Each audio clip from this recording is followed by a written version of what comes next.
মূল্যস্ফীতি সহনীয় পর্যায়ে আনতে অন্তত 1 বছর সময় লাগবে বলে জানিয়েছেন বাংলাদেশ ব্যাংকের governor doctor Ahsan H Mansur.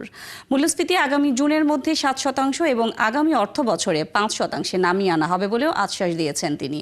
বৃহস্পতিবার রাতে রাজধানীর এক হোটেলে ব্র্যাক ইপিএল আয়োজিত সেমিনারে এসব কথা বলেন তিনি।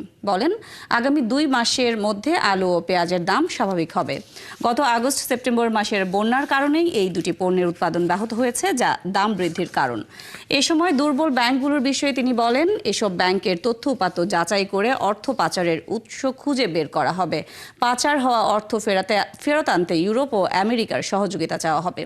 এছাড়া নির্বাচিত সরকারের জন্য একটি ভারসাম্যপূর্ণ অর্থনীতি রেখে যাওয়া সম্ভব হবে বলেও জানান তিনি। Our objective to fight against inflation is two-pronged.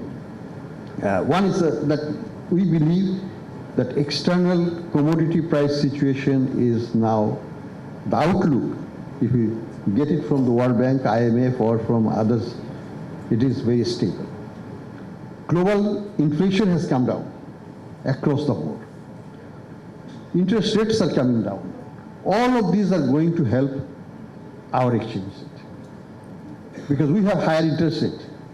Dollar rates, interest rate is coming down. So that helps our attractiveness of Taka more as the time goes by.